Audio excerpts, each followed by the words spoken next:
Hello guys and welcome to, honestly I would say this might be actually the final part, at least, of the story. So, last time we were here, now we saved the last city, but, well, I mean, granted we didn't lose anything in value. I mean, you know, Jalal, the Dead Orbit faction, as well as the new monarchy, and with the death of Lakshmi, essentially the future war cult is now just disassembled essentially and dispersed throughout the wind. So technically now we have, well, I would say one, but we also have two. We have a second one. Although, they're not considered a faction, more of a family. I was thinking of the Black Armory. Because I think the Black Armory can be considered a faction of some sort, but, you know, it was comprised of 3 clans. If you do not know of the clans, long story short, you missed out on a really good time. You really did. Also, wait, really? Oh, I guess I could burn through some of that stuff before, but whatever. Anyway, so essentially, yeah, we really don't have much else to do. So, let's go here. People of the last city, I have some troubling news to share. As some of you know, a portal was opened in the Elixni quarter of the city, allowing Vex to breach our walls for the first time. Thankfully, Guardians, working together with Elixni Splicers, were able to repel the assault. We've since discovered that Lakshmi II, former leader of the future war cult, was responsible for the security breach. Regrettably, Lakshmi was killed by Vex during the assault. It seems that the other faction leaders were culpable, if not responsible. Executor Hideo and Jalal have fled, taking the remainder of their factions with them. In their absence, we are now one people, stronger, thanks to our alliance with the House Light. House of Light is forever in your debt. You stood by us when we had no one. Now, we stand by the people of the last city. In the grace of the Traveler, come what may. The light provides. The light provides. Alright. Well, there's that. That's kind of the announcement that that was made. So essentially at this point it is over. But we still have a little bit more to do. Mitharch's tone is somber, even filtered through the servitor. Many victories are made sacred with loss. Our victory over Courier and the Vex is just so. After a meditative pause, he continues. It is right to celebrate, but celebration must also remember our lost heroes, humans and Elixni. Visit the memorial in the tower to pay respects. Alright. Interact with the joint human and Elixni memorial in the tower. Okay, alright. I honestly am hoping that this just becomes a permanent thing. You know? Like, I really hope that they keep the helm, as well as, you know, any changes that they make to the tower, permanent. Because I know that, you know, they're not gonna repair the little break. If you if you guys don't know,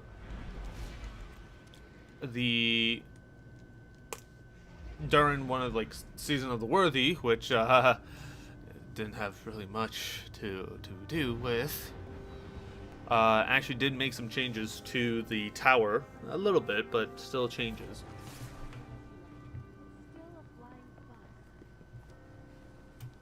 Which is right here. Just a massive gaping hole from the almighty falling.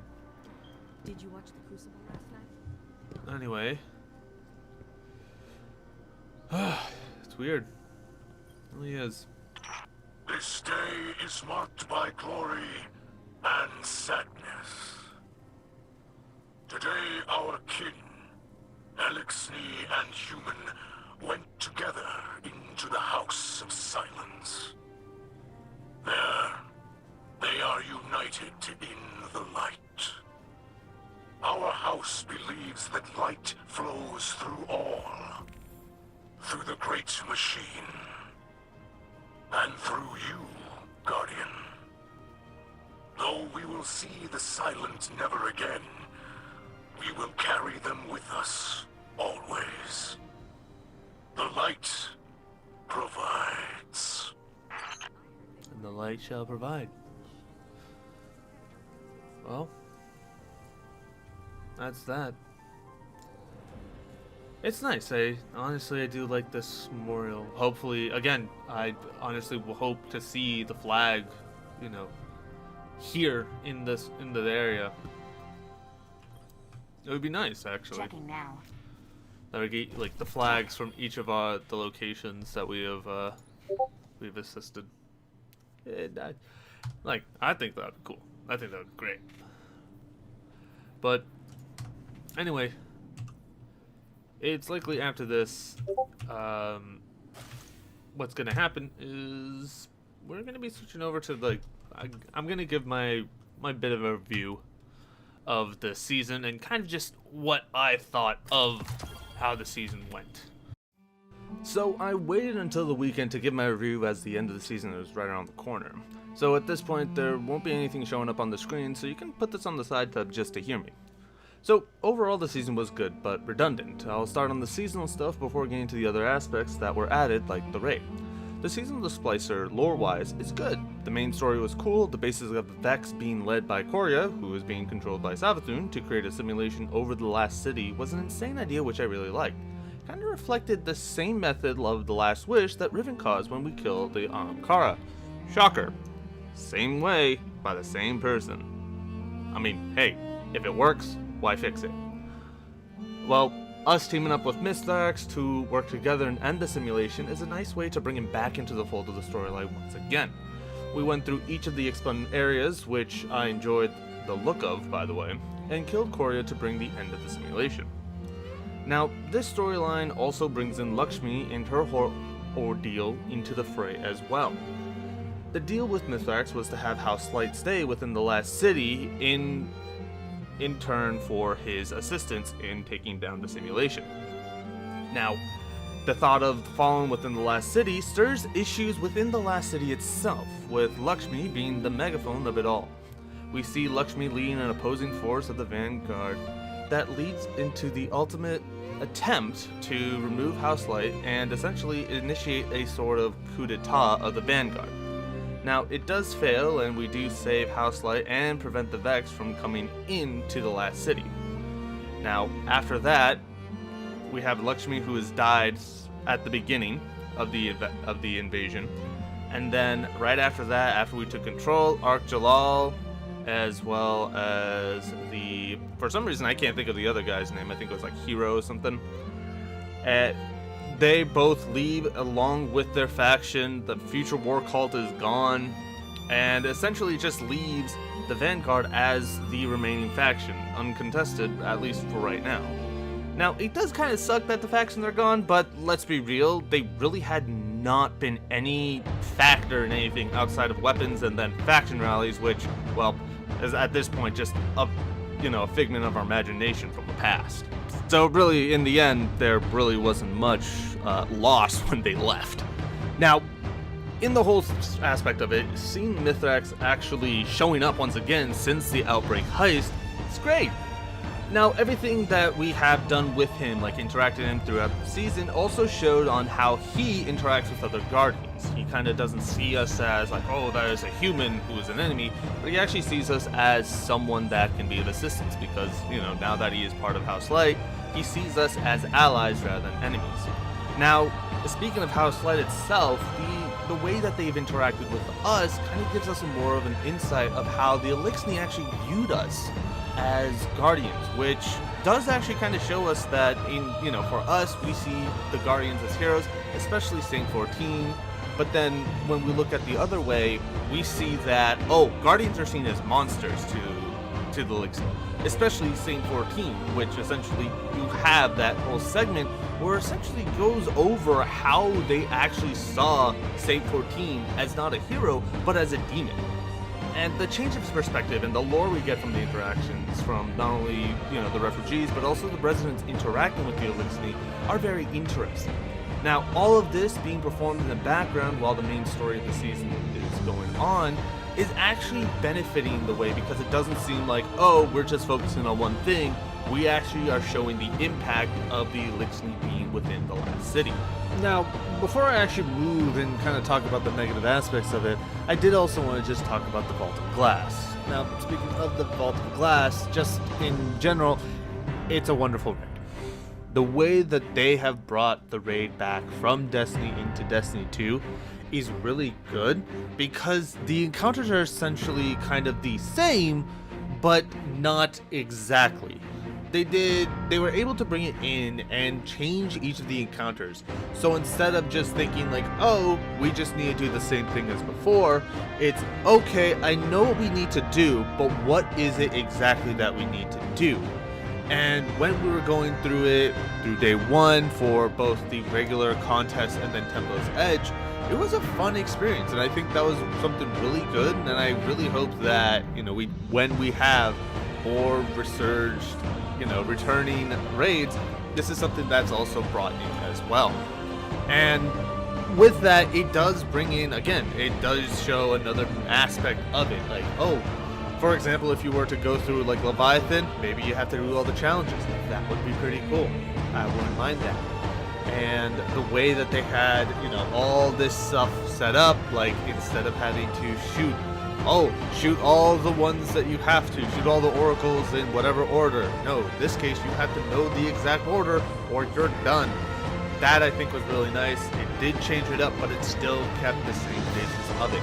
And I think overall, it's a really good raid. I think, the entirety of it is really good, especially balancing between the mechanics and the difficulty, because once you do get an understanding of it, it is fairly quick to go through, as well as really good for new light members, like new light guardians, to go in and start up playing and gain a kind of an engagement in what a raid is.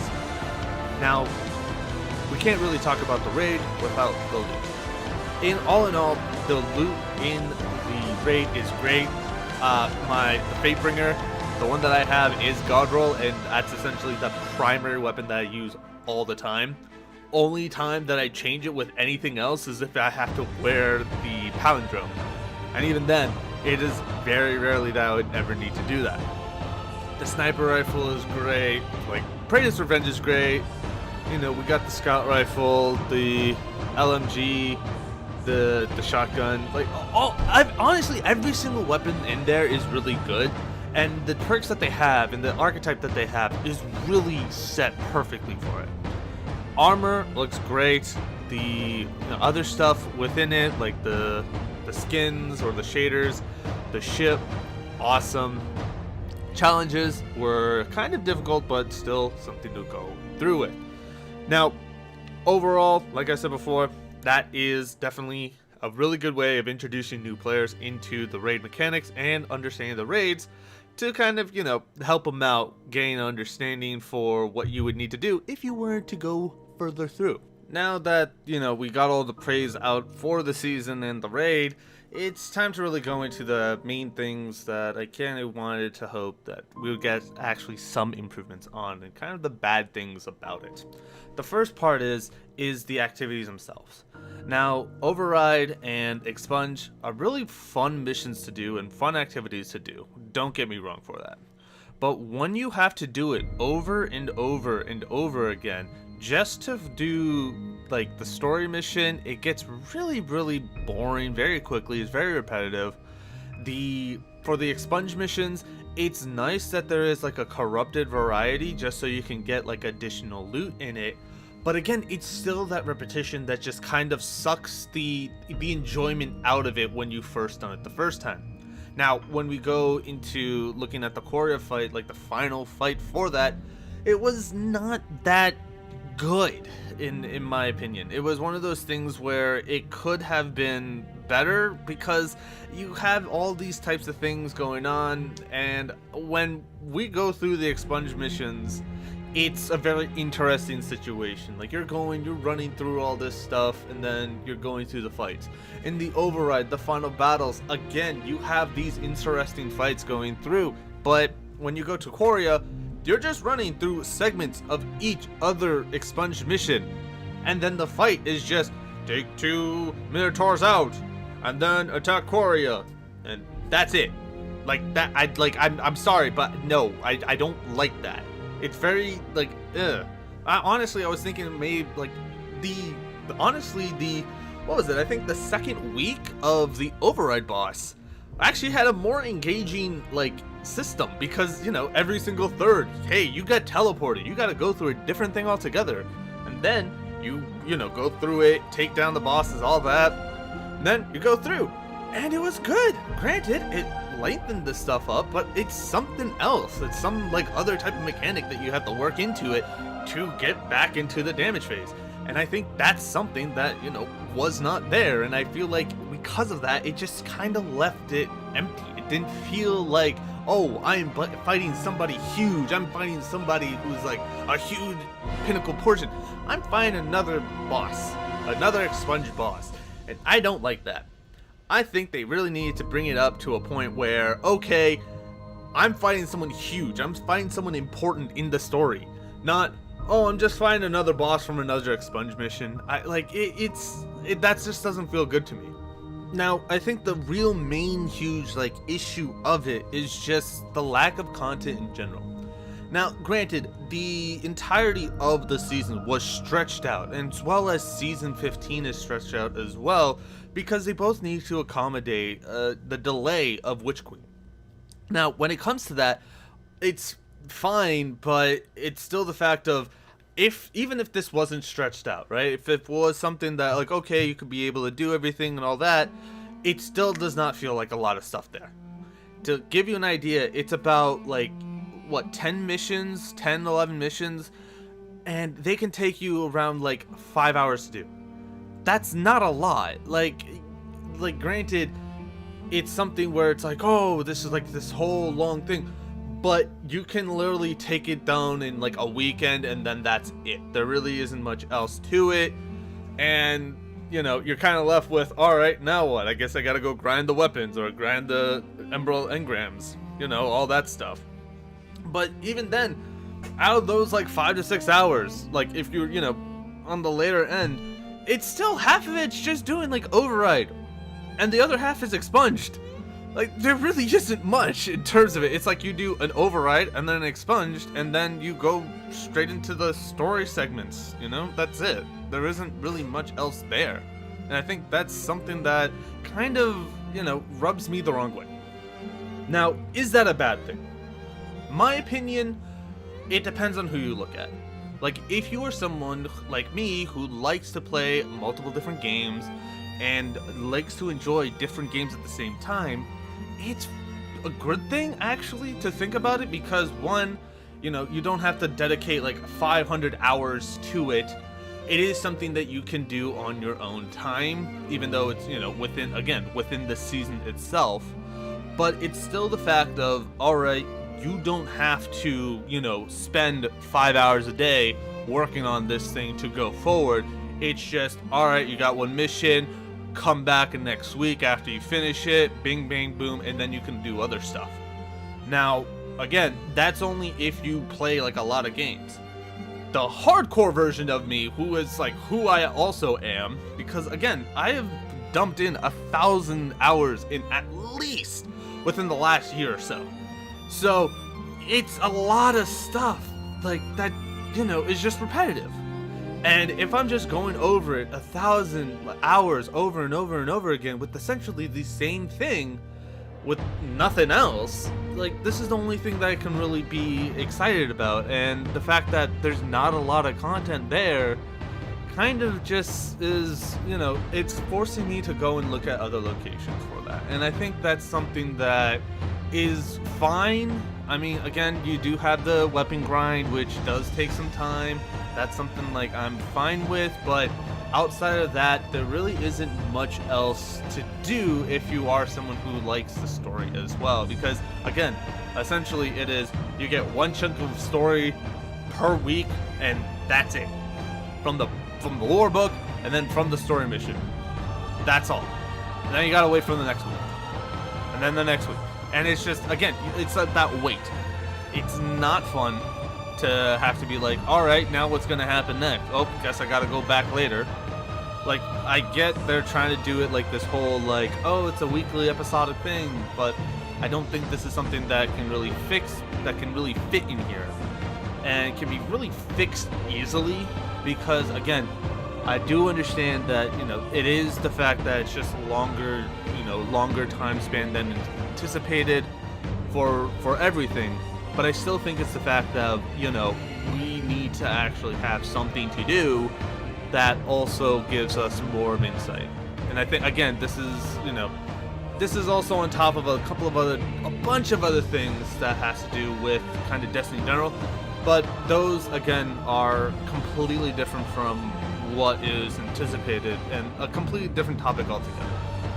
Now, I would talk about this, like the whole Solstice of Heroes event, but honestly, there really isn't much to talk about. Oh, great, you did one, congratulations, you did them all. Literally nothing changed, other than it's much faster to do it. And that's it. Like, there isn't anything big, there isn't like, oh, you get to go to a new place. No. Honestly, I think the first time they did Solstice of Heroes was the only time that it was very interesting, because one, you actually went through the old campaign missions with like the different modifiers. And I think that was the only thing that was really cool about it. Outside of that, it really, like, nothing has changed. And I think right now it's just a repetitive thing, so there really isn't much reason for me to talk about it, so we're just gonna leave it at that. It's something like, again, if you do it once, you've done them all. That's it for that. Now, in total, I would say that this season, with everything that is dropped into it, is a 7 out of 10. Now, again, quick summary of the good aspects. It was a great story, good, exposure to the different perspectives of other races within the Destiny universe, as well as, the fact that we got a new raid. Again, main issue is lack of content. There wasn't much that was added. The stories were not that, filled to the brim kind of thing. It was good enough, but again, it was just that fact that we had to wait a week every single time that I didn't like. And then also the missions themselves just became a to-do list of, oh, did we do an override? Great. An expunge mission? Great. Here's the storyline. And that's it. The only time that it really changed was at the end when, Lakshmi essentially got herself killed because of her hubris.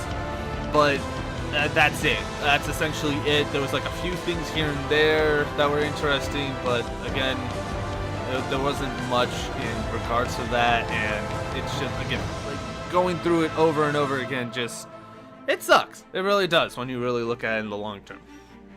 Now, that's going to be it for essentially like my review. So if you're done with that, great, cool, awesome. You're all set. Now, at this point, we're looking at the next season and kind of actually next year as well. Now, all we really know, and I'm saying this as of not looking at any of the spoilers or anything of that sort, like any of the leaks or anything that has anything to do with the content within Season of the Lost, which is also Season 15, as well as Witch Queen, because I know that there has been some leaks going around, so if you do want to stay blind to it, do keep an eye out for that. Now, when it does come to the other stuff, like, what's going on in there, so far the only thing that we really have is that, Marasov is back. Now, what is she doing? We don't know. The last time we saw her was back when, if I remember correctly, before Beyond Light. Because what happened is that you know, Crow was resurrected. And if you guys don't know who Crow was, yeah, Mara Sov is related to Crow. Because that was Aldrin Sov. Shocker. But anyway, they kind of go over that in the last season, which I think was really good. But that's besides the point. Now, the one other thing is that Osiris was there as well. So what does that mean? Like, what is going on? What is the end game for both of them? What is going to be affecting it? How is this going to lead into Witch Queen itself?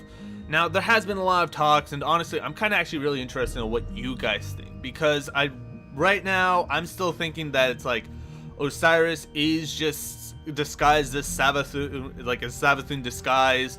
The real Osiris was like killed off, and that's why there's no ghost.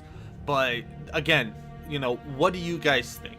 Because I'm actually interested in what you guys have to say, what your thoughts are, what your theories are, as well as, what you think of the season itself. Because, like, did you like the season? Did you hate the season? Like, what do you think they should have done better? What do you like about it? Just let me know in the comments down below. Now, again, that is going to be for me. Thank you guys for watching. Hopefully you guys have enjoyed. And I'll see you guys in the next season. Take care. Bye-bye.